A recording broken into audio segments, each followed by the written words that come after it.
শুধু মেয়েরাই বুঝবে, মেয়ে হয়ে সংসার এক হাতে সামলানোটা কত মুশকিল।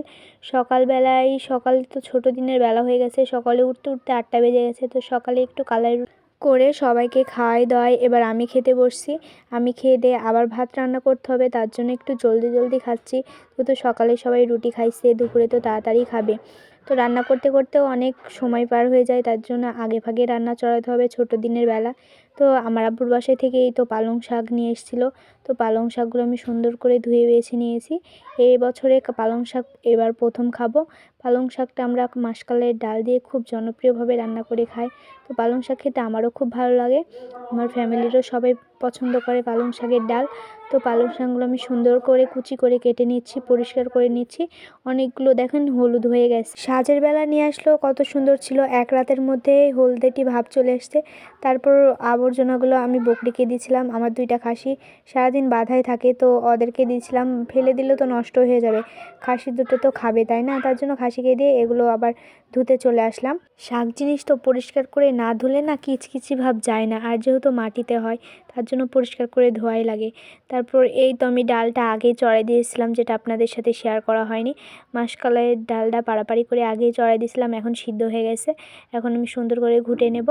মাসকলাইয়ের ডাল কিন্তু শীতের দিনে অসাধারণ লাগে খেতে। আর মাসকলাইয়ের ডাল আমার তেমন খাওয়া হচ্ছে না আমার সোনামণির জন্য, আমার সোনামণির সারাদিন অসুখ লেগেই থাকে। তো মাসকলাইয়ের ডালে বলে সর্দি হয় নাকি বড় মানুষে বলে, আর বড় মানুষের কথা তো শুনতে হয়, তার জন্য আমি সেভাবে খাচ্ছি না, তাও একটু খাওয়াই যায়। তো মাসকলাইয়ের ডালটা আমি সুন্দর করে ডাবু দিয়ে ঘুটে নিয়ে দেখেন যখন আধ ভাঙড়ি হয়ে গেল, তারপর আমি পালং শাকগুলো দিয়ে দিলাম। পালং শাকগুলো দিতে না দিতেই এরে কতটুক হয়ে গেছে, 1 কড়াই পালং শাক, দেখতেই পাচ্ছেন এরে কতটুক হয়ে গেছে। তারপর আমি সবগুলো মশলা দিয়ে দিলাম, লবণ দিয়ে দিলাম, মরিচ, হলুদ, আদা রসুন জিরা বাটা পরিমাণ মতো সব কিছুই দিয়ে দিলাম। অন্য শাকে কিন্তু হলুদ দিতে হয় না বা কোনো মশলাই দিতে হয় না, শুধু কাঁচামরিচ আর লবণ দিলেই চলে। তো এটা পালং শাক, এটাতে কিন্তু সব মশলাই দিয়ে রান্না করতে হয়।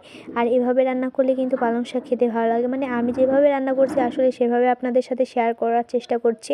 অবশ্যই কমেন্টে জানাবেন যে আমার রান্নাটা কেমন লাগলো। যখন পালং শাকগুলো অনেক সুন্দরভাবে সিদ্ধ হয়ে গেল, তারপর আমি একটু পানি দিয়ে দিলাম, তারপর একটু রসুন ও একটু পেঁয়াজ কুটে নিলাম এগুলো তেলে দেওয়ার জন্য। ঢেলে তেলে দিলে নাকি অনেক স্বাদ লাগে, আর ডাল দেয়া তার জন্য তো ঢেলে তেলে দিতেই হবে। তারপর আমি ঢেলে নিলাম, একটু মানে ঝোল ঝোল ভাব রাখলাম, যেহেতু পালংয়ের ডাল, তাহলে ঝোল না হলে তো চলেই না। তারপর রসুন পেঁয়াজ সুন্দর করে তেল দিলাম, এবার নেড়ে চেড়ে তারপর আমি পালং শাকগুলো দিয়ে দেব। এখানে আমি একটু জিরা দিই, কারণ জিরাতে কিন্তু সব জিনিসের স্বাদ বাড়ায়। আর ভাজা পোড়াতে আর বেশিরভাগ যে কোনো জিনিস তেলে দেওয়ার সময় কিন্তু জিরাটা দেওয়াই যায়। জিরে কিন্তু অনেক স্বাদের একটা জিনিস, তাই আমি অল্প করে একটু জিরা দিলাম।